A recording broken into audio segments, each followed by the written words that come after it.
Assalamualaikum warahmatullahi wabarakatuh. Perkenalkan, nama saya Hamzah Dujulanto di kelas 19M ingin menjelaskan materi tentang strategi pemasaran usaha kecil.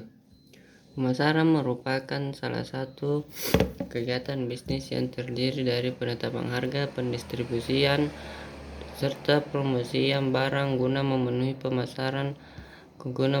kebutuhan pasar dan menyebarluaskan barang atau jasa pada hasil produksi usaha tersebut. Adapun konsep-konsep dari pemasaran yaitu 1. Kebutuhan, 2. Keinginan, 3. Permintaan, 4. Produk, 5. Pertukaran, 6. Transaksi, 7. Pasar. Dalam kebutuhan, keadaan perasaan yang membutuhkan pemenuhan sesuatu. Yang kedua, keinginan, hal-hal yang menyangkut keinginan manusia itu sendiri. 3. Permintaan, keinginan yang tidak terbatas namun SDM-nya terbatas. 4. Produk, sesuatu yang ditawarkan dalam pemasaran tersebut. 5. Pertukaran, keinginan memperoleh sesuatu dari orang lain dengan memberikan sesuatu yang lain sebagai gantinya. Yang keenam, transaksi, pertukaran yang melibatkan dua belah pihak terhadap suatu barang atau jasa. Yang terakhir, pasar, tempat terjadinya transaksi. Dalam pemasaran juga dibutuhkan manajemen pemasaran, yaitu suatu analisis, perencanaan, serta pengendalian terhadap suatu program telah dirancang untuk mencapai tujuan dari usaha tersebut. Dalam pemasaran juga terdapat beberapa pendekatan dalam melakukan pemasaran tersebut, antara lain pendekatan serba barang, mengenal bagaimana suatu produk berpindah dari produsen ke konsumen. Yang kedua, pendekatan institusi, mengenai pemasaran dari segi organisasi yang terlibat dalam pemasaran tersebut. Yang ketiga, pendekatan fungsional, mengenai penjualan, pembelian, pengangkutan, penyimpanan, pembelanjaan, penanggung risiko, serta pengumpulan mengenai informasi pasar.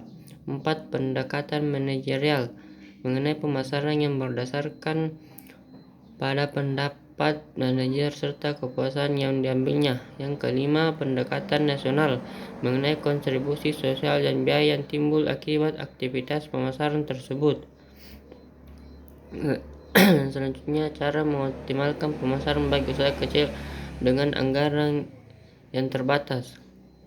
Usaha kecil tetap bisa melakukan pemasaran, namun harus dengan memanfaatkan semaksimal mungkin anggaran dana yang ada. Hal ini dapat dilakukan dengan 1. Bekerja sama dengan pengusaha lainnya atau rekan dekat dalam hal pemasangan iklan. Hal ini dapat meminimumkan dana yang dikeluarkan. Yang kedua, melakukan penawaran produk kepada konsumen secara langsung serta dengan memberikan sedikit potongan. Yang ketiga, memperkenalkan produk melalui media gratis. Yang keempat, melalui lingkungan yang ada di sekitar. Kendala yang muncul dalam pemasaran bagi usaha kecil. Dalam melakukan suatu kegiatan, tentu tidak semuanya berjalan dengan lancar. Pasti ada hambatan atau kendala dalam melakukan kegiatan tersebut. Contohnya adalah dalam melakukan pemasaran bagi usaha kecil. Kendala yang biasanya ditemui dalam pemasaran usaha kecil yaitu 1. Perencanaan strategi pemasaran yang kurang matang. Hal ini disebabkan banyak pengusaha kecil yang tidak terlalu memperhatikan aspek-aspek pemasaran itu, serta kurang melakukan perencanaan dalam pemasaran tersebut. Yang kedua, target pasar yang terlalu lebar. Yang ketiga, kurangnya kemampuan dalam mengatur anggaran. Yang keempat, target pasar yang salah. Seri selanjutnya yang strategi pemasaran yang baik untuk usaha kecil. Usaha kecil juga perlu melakukan strategi pemasaran seperti 1.